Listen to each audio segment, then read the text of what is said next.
감사합니다. 기도해 주셔서 2주 동안 유럽 집회 및 또 우리 선교사님들 잘 만나고 왔습니다. 선교지에서 또 선교사님들과 소통할 수 있는 그런 좋은 시간을 가졌습니다. 53개 나라로 이루어진 유럽이 사실 위기 앞에 있습니다. 우리는 잘 알고 있습니다. 왜 이러한 위기가 찾아왔는지. 한 번도 빠짐없이 복음이 희미해지는 시대마다 위기는 찾아왔습니다. 전도운동, 또 선교운동이 끊어진 시대마다 위기는 찾아왔습니다. 가보니까 유럽에 어마어마한 성당들이 너무나 많아요. 조그만 몇 걸음만 걸어가도 오래전에 세워져 있는 성당들 속에 들어가 보니까 온통 우상으로 가득 차 있습니다. 거기에다가 우리 프랑스 가보니까 말이에요. 1800년대에 지었다는데 지금부터 135년 전에 300m가 넘는 그 어마어마한 탑을 세웠어요. 루브르 박물관 가보니까요. 디귿자로 돼 있는데 일단 길이가 한 1km 돼요. 그게 몇 층이라. 그래서 다 볼 수도 없고 한 50분의 1이나 봤는지 모르겠어요. 그래서 제일 중요한 거는 보고 왔습니다. 모나리자인지 뭔지 그거 보고 그 다음에 비너스 조각 2개 보고 왔습니다. 봐봐도 별것도 없더라고. 모나리자만 쬐끔 요만한데 그게 현재 가치로 20조래요. 그럼도 되게 못 그랬더만. 눈썹도 없고. 사진 하나 찍어봤어요. 그래서 하여튼 간 기념이니까. 그래서 독일, 그 다음에 프랑스, 또 영국 가보니까 길거리에 노숙자 천지예요. 얼마나 더러운지 지하철이. 우리나라처럼 좋은 나라가 없어. 깨끗한 나라가 없어. 불안하니까 아예 밖에 나가지 말아라. 너무 위험하니까. 그래서 선진국이라고 하는 대표적인 나라 세 군데를 가봤는데 복음 없습니다. 완전 우상문화, 흑암문화로 박물관 가득 채워놨습니다. 대형 박물관 가보니까요. 거의 90%가 도둑질해 갖고 온 거예요. 남의 나라에 있는 거 강제로 뺏어 갖고 온 거예요. 그러니까 모든 박물관이 다 공짜야. 염치는 있지. 영국 사람들 확실히 있어요. 무조건 개방해. 만 17세 미만 학생들 지하철 하루 종일 공짜야. 박물관 다 공짜야. 제가 그 현장을 보면서 참 안타까웠습니다. 길거리마다 노숙자들이 지하철 타고 간 내 앞에 한 남자 한 명이 앉아 있는데 내릴 때까지 혼자 앉아서 막 소리 질러요. 완전 정신문제에 와 있는 거죠. 이처럼 어려움 당하고 있는 그런 현장을 봤습니다. 저희들이 프랑스에 머무를 때 프랑스 국가에서 법을 선포했습니다. 지금부터 모든 성별은 자기 스스로 결정할 수 있다. 내가 여자다 그러면 여자 되는 거예요. 그 나라 그래. 얼마나 흑암입니까? 완전 가톨릭 국가거든요. 천주교 국가인데 흑암이 장악해 버렸어. 덮어버렸어. 이슬람이 이미 거의 장악해 버렸고요. 지금 현재 영국의 총리는 인도 출신입니다. 그래서 유럽 사회가 한때 기독교가 꽃을 피웠던 그 현장이 우상으로, 무슬림으로, 이제는 동성애로, 각종 중독으로, 정신병으로 무너져가는 모습을 보면서 참 안타까웠습니다. 참 선교지가 이렇구나. 많은 사람이 동경하는 유럽의 관광지는 100% 우상입니다. 근데 제가 희망을 봤어요. 소망이 생겼어요. 이러한 현장에도 복음 가지고 있는 선교사님들이 있다는 거, 복음 사랑하는 오직 결론난 중직자와 렘넌트들이 있다는 거, 거기에서 진짜 유일한 소망을 찾았습니다. 그래서 우리 선교사님들 만나면서 여러 가지 많은 소통을 했습니다. 중직자 한 분을 만났는데 말이에요. 자기는 17세 때 여잔데 혼자 쌍떼째급 부르고, 옛날 이름이 레닌그라드잖아요. 유학을 갔대요. 얼마나 힘들었는지 유학 가가지고 그때 복음을 받았다는 거예요. 자기가 너무너무 어려울 때, 우울증으로 시달리고 그럴 때에 친구를 통해서 복음을 받고 예수가 그리스도라는 복음으로 소망을 얻고 답을 얻었는데 얼마나 기뻤던지 말이에요. 겁도 없이 막 친구들 데리고 전도하러 가고 막 그랬대요. 지금은 독일 남자 만나가지고 국제 결혼해서 독일에서 하나 있고 영국 런던에 하나 있고 미션홈을 만들어 놓고 말이에요. 렘넌트들이 마음껏 와서 훈련 받을 수 있도록 서포트 해주는 거예요. 참 이러한 복음 사랑하는 중직자가 있다는 거 너무너무 참 감사하더라고요. 그래서 우리가 함께 기도하면서 정말 우리가 동경했던 그 유럽이 실제로 제가 한 20몇 년 만에 다시 한번 가본 거거든요. 가봤더니 교회당들 다 문 닫았어요. 후대들이 교회 전혀 없어요. 우리 선교사님들 교회나 되니까 렘넌트들이 와가지고 주일 예배 드리지 없습니다. 그 큰 어마어마한 성당들이 우상으로 가득 차 있다 보니까요. 유지가 안 돼요. 그래서 우리가 기도하면서 함께 인도받아야 될 줄로 믿습니다. 선교의 든든한 시스템이 세워져야 되겠고 또 렘넌트들이 서밋으로 세워져야 그 현장에 갈 수 있습니다. 그렇지 않고는 그들에게 복음 전할 수 없고 선교할 수 없기 때문에 분명한 이유를 깨닫는 그런 시간이 되었습니다. 오늘 세례와 성찬의 의미 이런 제목 가지고 말씀을 전합니다. 첫 번째 오늘 우리 이제 세 분 세례받게 되어지는데요. 우리가 받는 세례의 의미가 뭡니까? 로마서 3장 10절에 그랬어요. 의인은 없나니 한 사람도 없다. 23절에 모든 사람이 죄를 범하였음에 하나님의 영광에 이르지 못한다. 단 한 사람도 외가 없습니다. 하나님 떠난 원죄로 말미암아 죄인입니다. 첫사람 아담과 하가 지은 범죄로 말미암아 모든 사람이 죄인 되었어요. 왜? 모든 인류의 조상은 아담이기 때문에 우리가 원하든 원하지 아니하든 하나님의 법에 의해서 아담의 후손은 다 죄인이요. 죄의 결과로 찾아오는 저주, 에덴의 축복 다 빼앗겨버렸잖아요. 지금도 여전히 멸망받고 있고 선진국이라고 하는 데 가보니까 영적으로 시달린 사람이 너무나 많고 정신병들이 너무나 많고 영원히 지옥 갈 수밖에 없는 그런 신분입니다. 로마서 6장 23절에 죄의 삭은 사망이라고 그랬어요. 죄의 결과는 죽음이에요. 그래서 에베소 2장 1절에 보니까 그 죄와 허물로 말미암아 죽었어요. 원죄의 결과인 저주는 어떤 것으로도 해결할 수 없습니다. 죄인은 스스로 우리의 죄를 해결할 수 없습니다. 하나님 떠난 인간은 영적으로 죽어 있기 때문에 아무리 발부둥 쳐도 안 됩니다. 죄를 해결하는 유일한 방법이 있습니다. 하나님께서 우리에게 길을 열어주신 겁니다. 아들을 보내주겠다는 거예요. 창세기 3장 15절에 아담의 후손은 다 원죄 아래 있기 때문에 저주 아래 있기 때문에 아담의 후손이 아닌 여자의 후손을 보내주겠다는 겁니다. 여자의 후손이 오면 사단의 머리 권세를 깨뜨릴 것이다. 예언되었어요. 방법까지 예언되었어요. 출애굽기 3장 18절, 6월절, 양의 피 바른 날. 구약에 양의 피 바르지 않고는 절대로 죄와 저주를 이길 수 없는데 방법까지 세밀하게 설명해 주셨는데 그 주인공이 오셨습니다. 예수가 그리스도로 이 땅에 오신 겁니다. 그분이 십자가에서 피 흘리사 우리의 모든 죄와 저주를 끝내버렸어요. 요한복음 19장 3절 우리 그 말씀이 그 말이에요. 다 이루었다 그 말은 구약에 예언된 약속된 모든 것을 다 이루었다 그 말이고 약속대로 내가 와서 우리의 죄와 저주, 사망 권세, 사단의 권세를 이겼다 그 말이에요. 다 이루었다. 다른 방법으로는 안 됩니다. 하나님이 주신 유일한 방법 예수 그리스도.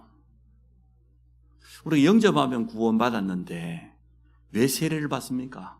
세례의 의미가 뭡니까? 그 세자는 우리가 얼굴을 씻는다 할 때 씻는다는 의미예요. 세수하는 건 얼굴을 씻는 거잖아요. 그럼 세례라는 건 뭐냐? 씻는데 뭐를 씻냐?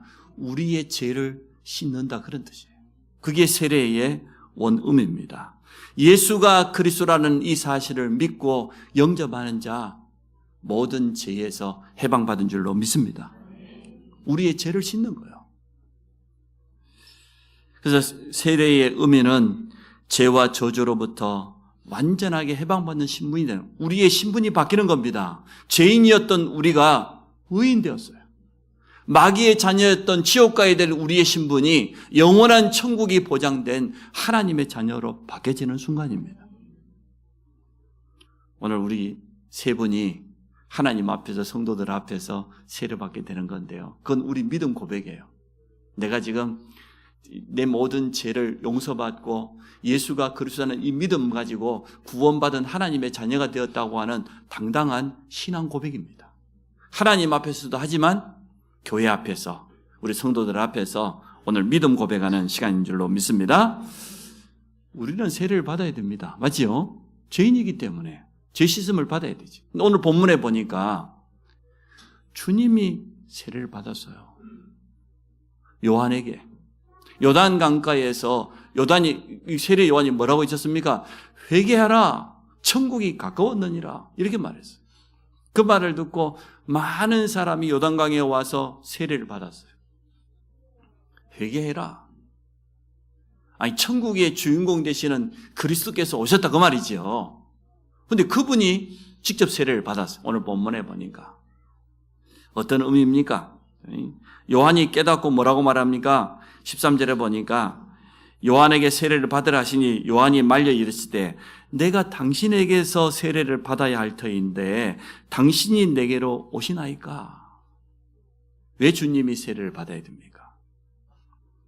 구약의 모든 예언이 이루어지는 현장입니다. 구약에는 희생 제물을 가지고 가야 돼요. 죄인된 내가 내 죄를 해결할 수 없기 때문에 죄 없는 양을 들고 나가야 돼요. 그래서 피 흘려야만 죄 용서 받는 겁니다. 그것도 예배 드릴 때마다, 하나님 앞에 나아갈 때마다. 그래서 구약은 제사입니다. 예배가 제사예요. 이 예식을 감당하는 직분이 제사장인데, 제사장이 예물을 들고 가면 자기의 왼손을 이 예물 위에다 올립니다. 양 머리에다 올려요. 그리고 이 예물을 들고 온 죄인에게 오른손을 올려요. 그리고 하나님 앞에 기도하는 겁니다. 뭐 하는 겁니까?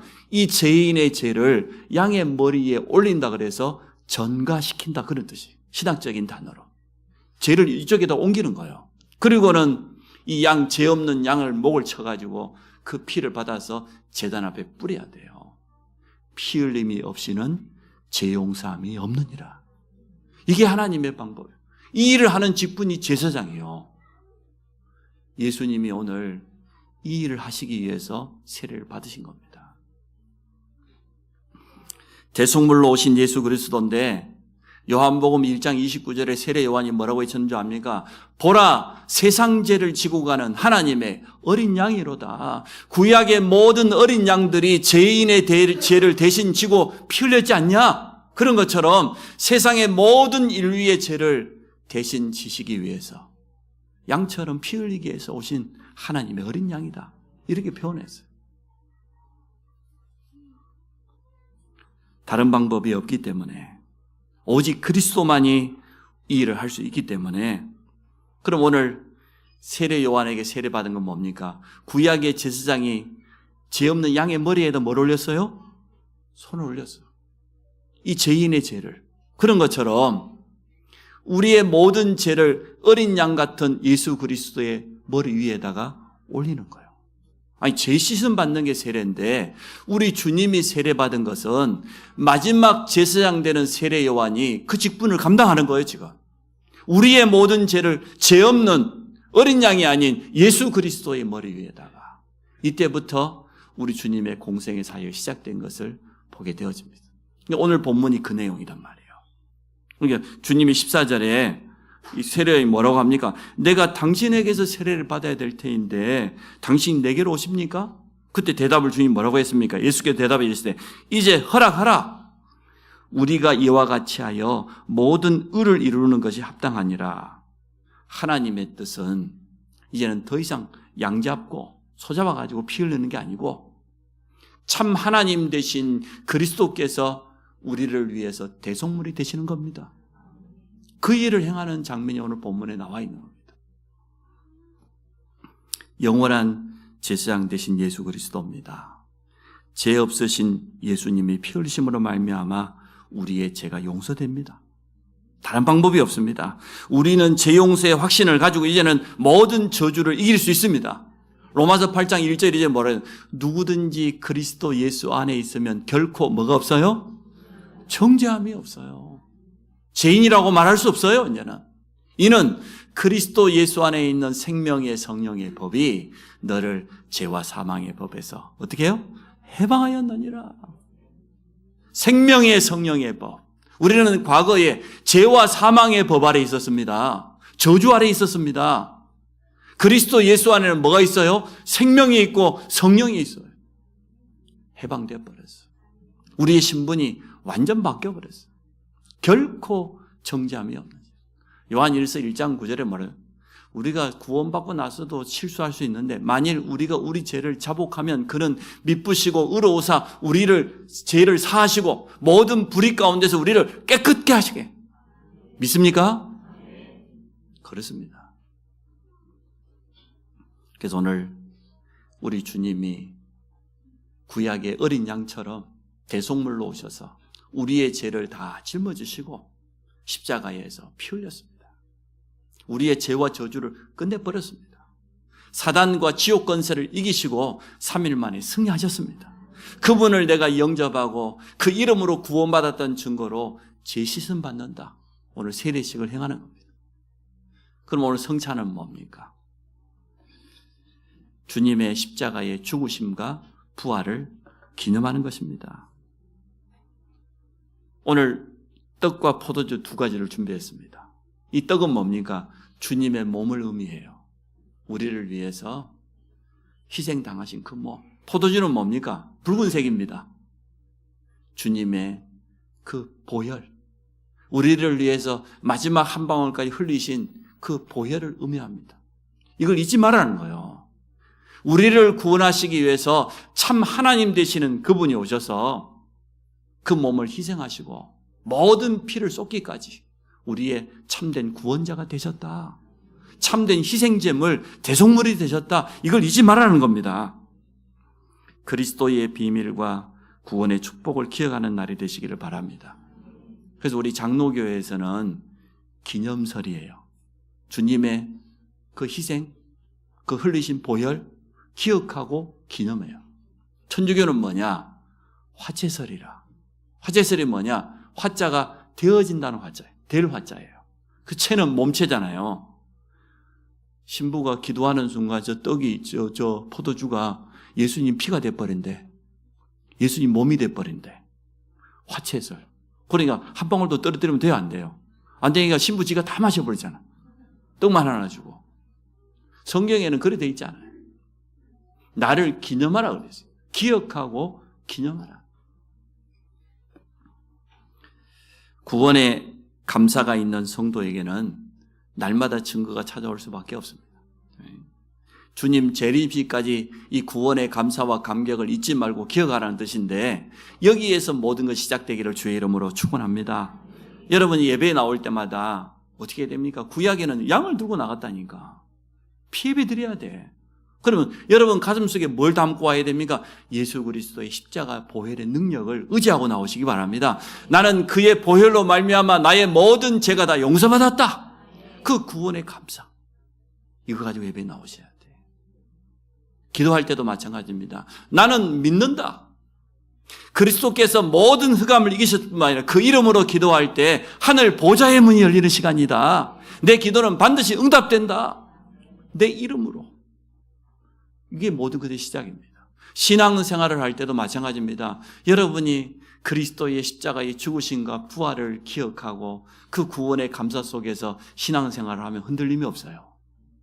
근데 이기에 대한 감사가 놓쳐버리면 속을 만한 일들이 너무나 많아요. 베드로전서 5장 7절 8절에 보니까 너희 염려를 주께 맡겨버리라. 주께서 너를 건너가심이라. 왜 그렇습니까? 우리 대적 마귀가 우는 사자와 같이 삼킬 자를 찾아서 지금 막 눈을 부릅뜨고 있다. 원어에 보니까 우는 사자와 같이 그 뜻이 뭐냐? 이 말이야 맹수가 자기 먹잇감 하나를 놔두고 그 먹잇감처럼 빙빙빙 도는 거예요. 계속 틈만 있으면 지금 당장에 뭐 잡아먹으려고. 한순간도 24시요. 그게 우는 사자와 같이. 성도가 구원의 감사와 감격을 놓치는 게 틈입니다. 그때를 노리고 악한 영 사단이 말이요 빙빙빙 쳐다보면서 계속 돌고 있다니까. 그래서 절대 놓치면 안 돼요. 모든 것의 시작이 뭐냐? 구원의 감사 속에서. 여러분, 교회 안에서 받은 직분을 감당할 때도 이렇게 되시기를 축복합니다. 문제가 우리 앞에 찾아왔을 때, 위기가 우리 앞에 찾아왔을 때도 빨리 돌아가라. 어디로? 구원의 감사와 감격. 내가 어떻게 구원받았습니까? 나는 원죄로 말미암아 당연히 멸망받아야 돼요. 지옥 가야 될 신분인데 그리스도께서 나를 위해 대속물 되어주시고 마지막 피 한 방울까지 흘려주심으로 말미암아 나는 구원받았어요. 결코 정죄함이 없어요. 많은 사람들이 자신이 실수했을 때 구원의 감사 속으로 달려가야 되는데 자기 자신을 정죄해요. 내 자신의 실수를 물론 뒤돌아보는 건 중요한데 내 자신을 정죄하면 안 돼요. 그러면 그 틈을 절대 사단은 놓치지 않습니다. 옆에 있는 사람들이 실수했을 때도 그렇게 봐야 돼요. 긍휼한 눈으로.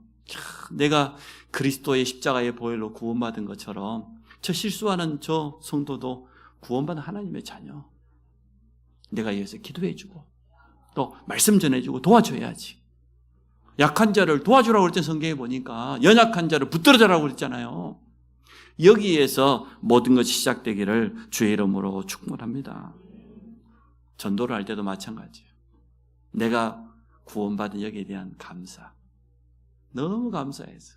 내가 그 권사님 간증을 들으면서 참 많은 생각을, 자기는 대구 출신이, 자기 집안은 온통 우상 숭배하는 집안인데 17세 여학생이 바이올린 하나 들고 유학 간다는 게 그게 쉽습니까? 아무 연고자도 없는 거기 가가지고 얼마나 어려웠겠어요.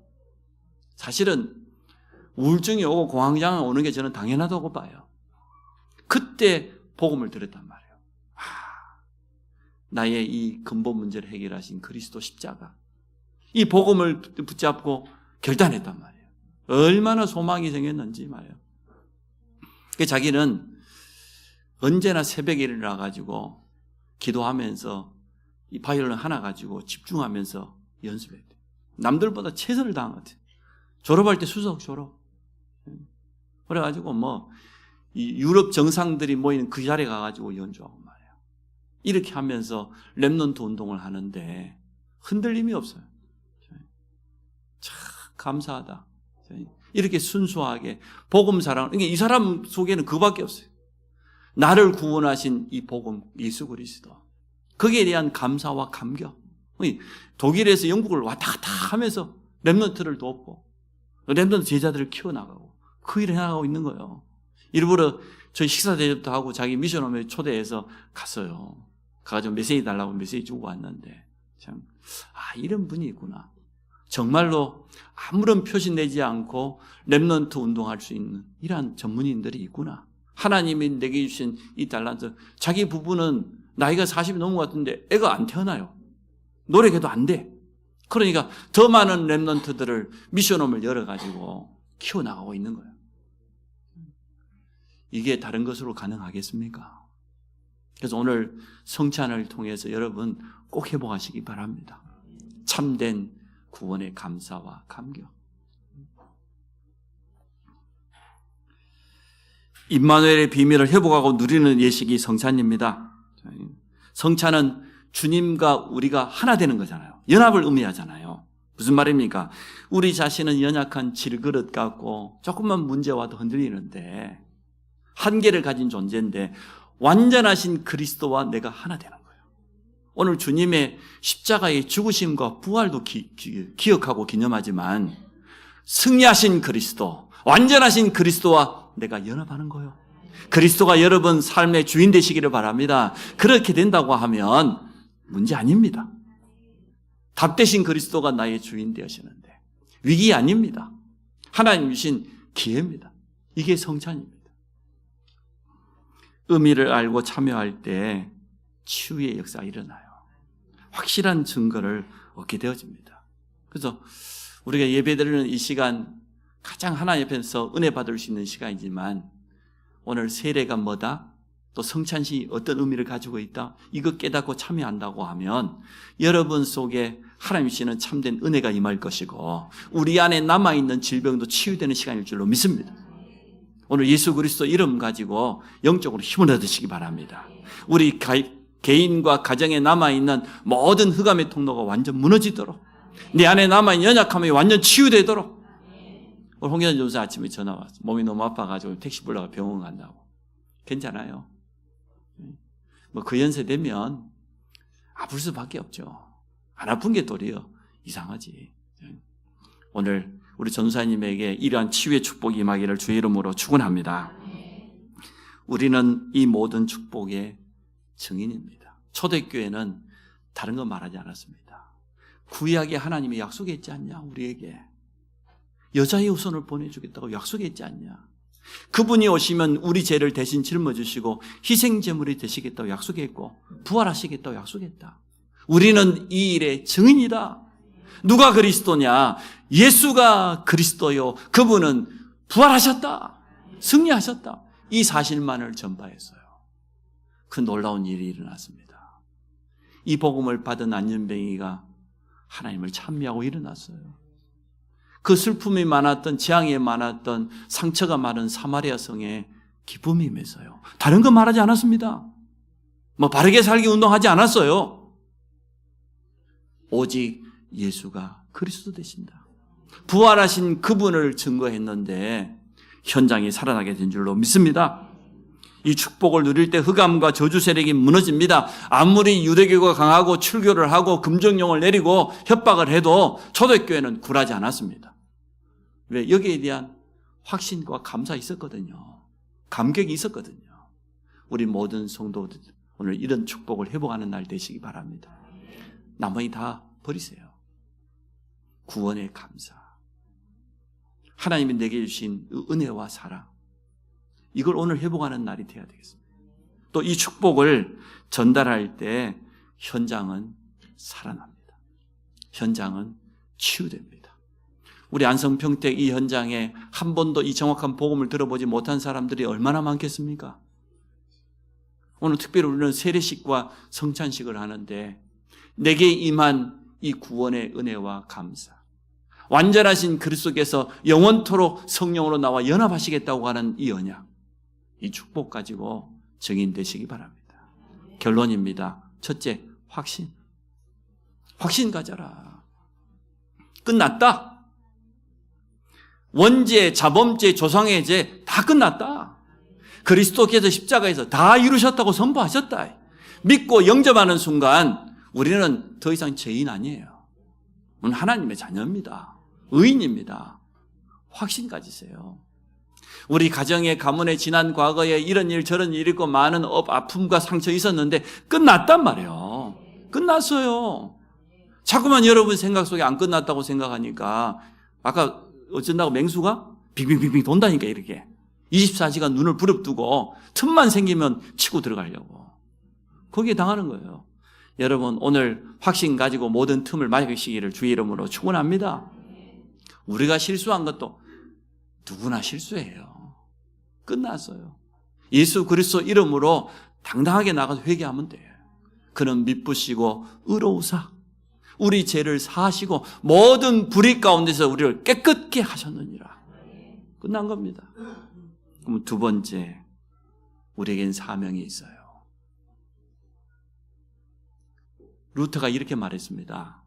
천주교 사제들이 고해성사한다고 어디 어두운 데 들어가가지고 상대편에서 이야기 다 하면 들어주고 그러는데 아니다.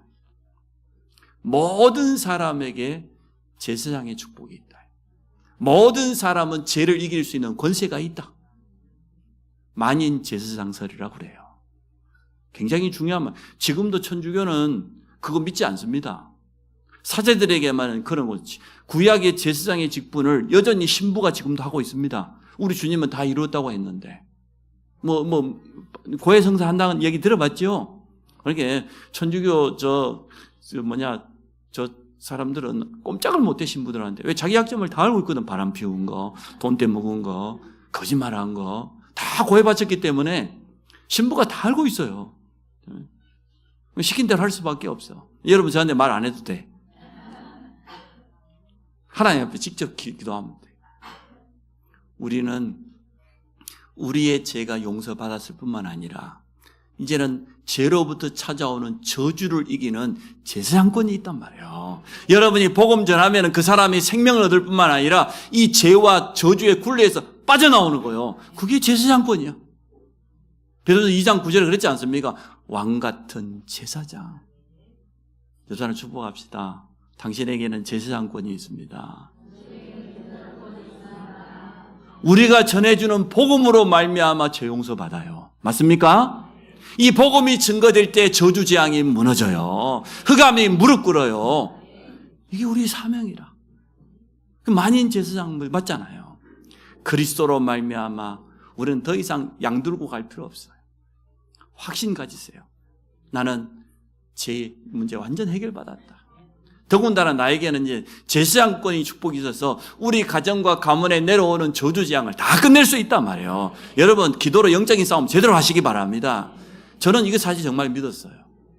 하나님 몰라서 우상 숭배하고 하고 싶어 했겠습니까?